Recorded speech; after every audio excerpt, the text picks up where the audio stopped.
Today we are going to discuss about one of the important topic that may decide our nation's next 1,000 years and each of us future. As all we know, India is a democratic nation, not like China or North Korea. Yeah, we are in a better stage. In the case of democracy and freedom of speech, we are far ahead of other democratic countries.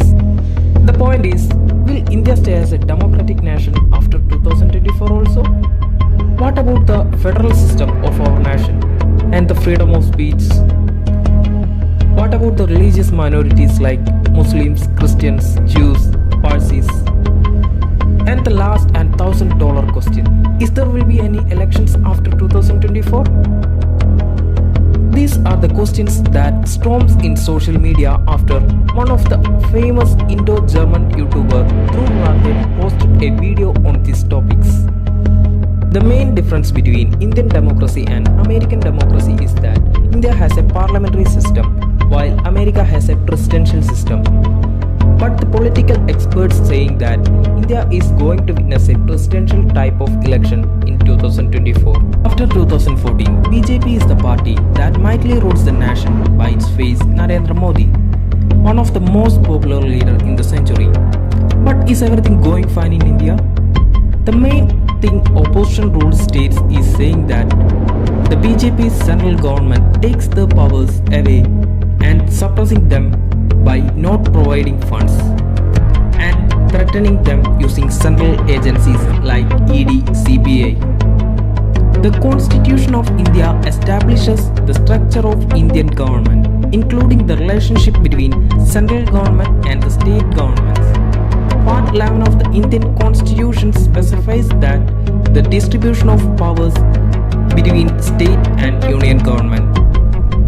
The legislative, administrative and executive powers between union and state government is clearly mentioned in this part. The legislative powers are categorized under union list, a state list and a concurrent list, representing respectively the powers conferred upon union government, those conferred upon state governments and the powers shared among them. But after having this clear-cut boundary also, the problem between BJP's central government and state government never ends. The last was the protests made by Kerala, Tamil Nadu, Karnataka CMs done in Delhi by arguing for increased funds. The second thing that made everyone's eyebrow up was the removal of CGI from the body that decides the Election Commission of India. To overcome Supreme Court's rule to include CGI in the Selection Commission, the Union government passed a bill in Rajya Sabha. The Chief Election Commissioner and Other Election Commissioners Bill 2023 has been introduced by Union government in Rajya Sabha. The bill seeks the removal of Chief Justice of India from the panel that select the Election Commissioner and other election commissioners. The people and media in and around the court premises were eagerly waiting for one man, then Deputy CM of Delhi, Manish Sisodia, the city's second most powerful politician of the ruling Aam Aadmi Party, who was arrested by CBI just 2 days earlier on February 26 last year in connection with Delhi excise policy case. The recent shocking incident done by ED was in Jharkhand as the ED arrested Chief Minister Hemant Soren. Opposition says that thousands of their leaders are in jail and BJP says the government got lakhs and crores of money from these people. It was always a promise that prevailed in BJP's manifesto and Union Home Minister Amit Shah stressed on these days. BJP argues that the frequent implementation of the MCCs caused disruption in governance and policy making for long periods. The administration is particularly handled by Election Commission, which lacks the experience and expertise in political governance. Election periods are usually long in India. The general election usually spans over 6 to 8 weeks, while it usually takes a month in an assembly election. During that period, even the central government can't make a policy announcement for a particular state without EC's approval.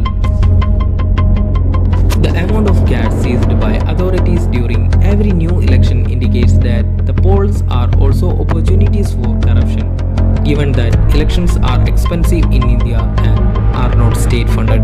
Security forces and civil servants are diverted from their regular duties and to manage election logistics, impacting the administration and public services. While the BJP hopes to achieve consensus on this issue, opposition parties such as Congress, Trinamool Congress and DMK have voiced strong opposition to the proposal, raising concerns about its potential negative impact on India's federal structure. The concept of holding simultaneous elections for Lok Sabha, state assemblies, and local bodies, often referred as one nation, one election, has been a topic of significant debate. Proponents argue that simultaneous polls could offer numerous benefits, including reducing costs, improving administrative efficiency, and allowing for better policy continuity. Narendra Modi's charisma made even the BJP candidates to face in dark, and BJP started to ask vote in the name of Modi. It is highest interest to sustain our nation's freedom, democracy, and federalism. What's your opinion? What happens if BJP wins third term with full majority? Will India become an autocracy like China? Other parties will be banned? Comment your opinion. Share maximum to hold our nation's freedom. Diversity is our unity. Jai Hind.